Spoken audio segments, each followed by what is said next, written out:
Hey everyone, and welcome! Okay, let's dive into this. Today we're going on a journey together to explore a totally fascinating, highly practical mental model for human resilience. We're looking at a foundational concept of modern Stoicism that has survived for thousands of years for one simple reason. It works incredibly well. It's called the Dichotomy of Control. If you've ever felt completely overwhelmed by the sheer amount of chaos in your day-to-day life, this explainer is going to help us discover the exact mental boundary we all need to reclaim our peace of mind. It's actually kind of funny when you think about where all our stress really comes from, isn't it? Think about that massive chunk of your brain power going toward the traffic on the way to work, a sudden downpour on your weekend, or what that one person said at a dinner party. And then think about the hilariously tiny sliver of things that are actually in our control, our own actions. This perfectly illustrates the modern stress epidemic. We're literally hemorrhaging our mental energy by pouring it into areas where we have absolutely zero leverage. So it forces us to ask a really fundamental question.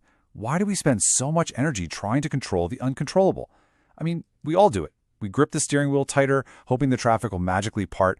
Or we replay a conversation in our heads, wishing we could rewrite the past. It's just human nature to want safety and predictability. But the ancient Stoics recognized that this exact tendency is the root cause of human misery. They saw this problem clearly, and they built a highly specific, totally practical mental framework to fix it. To fix this misalignment, we need to draw a hard line in the sand, defining the Stoic boundary. The dichotomy of control is basically the Stoic principle of strictly separating the things that are within our power from the things that are not. So the crucial point is that this single boundary is the entire foundation of mastering our internal world. If you can train yourself to automatically sort every single challenge, every stressor, and every thought into one of these two buckets, within my power or not within my power, you instantly cut off the fuel supply to your anxiety. Let's look at exactly how this breaks down. On one side, we have your exclusive domain, what you can control. This is your thoughts, your own actions, and your reactions to the world. That's the whole shebang. Now look over to what you cannot control. The past, it's gone. Other people, they're autonomous beings with their own minds, unfortunately. And nature, whether it's the weather or the passage of time, is just going to do whatever it wants.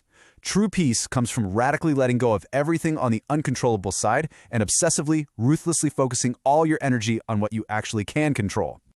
Now, we are going to apply this ancient philosophy to 3 specific real-world examples, starting with the daily headaches that derail our focus. Example 1, daily interruptions. When faced with an uncontrollable reality, like being stuck in a massive traffic jam, a storm canceling your outdoor plans, or a train that's delayed by an hour, punching the steering wheel doesn't make the cars move. But shifting to a controllable response, like taking a deep breath, choosing to listen to a great podcast, or simply practicing the art of maintaining your calm, changes everything. And this brilliantly illustrates how shifting our focus from the external delay to our internal reaction instantly restores our personal agency. You are no longer a victim of the traffic, you're the master of your own commute. Moving right along, let's talk about when a lot of us spend our time. Example 2, the workplace. Our professional environments are absolute breeding grounds for stress, primarily because they are filled with uncontrollable variables. Think about the realities we agonize over. A sudden mandate to return to the office from an executive you've never even met, massive shifts in your industry's market or the broader state of the economy. If you spend your day worrying about these, you will be permanently exhausted. But look where your true power actually lies: your daily work ethic, your personal attitude, and your willingness to adapt to those changes and learn new skills. You can't dictate executive decisions or print more money for the economy, but your professional output and your adaptability are 100% within your grasp. Focus there, and your career thrives entirely regardless of the weather outside. And that brings us to the final and often the most difficult example. Example 3, other people. The ultimate uncontrollable reality is, without a doubt, other people. Their opinions of you, the mood they wake up in, their snap judgments, literally none of this is in your control. Trying to manage someone else's perception of you is a guaranteed recipe for misery. It is actively crossing the Stoic boundary into territory you just don't own. Instead, shift to your controllable response, your personal integrity, how you treat others regardless of how they act, and the boundaries you set for yourself.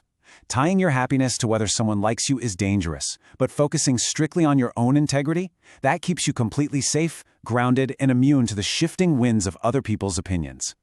We are wrapping up this explainer by turning this theory into an immediate, actionable procedure: mastering your internal world. Let's move to and see how this builds into a seamless 3-step process you can memorize right now. Step 1, pause when you feel anxious. Anxiety is basically your internal alarm bell. It almost always means you're worrying about something outside your control. Step 2, ask the golden question. Is this actually in my control? And be brutally honest with yourself here. If it's the weather, the past, or another person, the answer is no. Step 3, radically shift your focus to your own response. Bring all your energy back to your side of the boundary. Catch yourself crossing the line in real time and pull yourself back to your own thoughts and actions. So think about your life today. What is one worry you are holding on to right now that clearly belongs on the uncontrollable side of the boundary? Just identify it. Recognize that holding on to it is doing you absolutely no good whatsoever. And the very second this explainer ends, I challenge you to drop it. Step back onto your side of the boundary and take back your power. Thanks so much for learning with me today, and I'll catch you next time.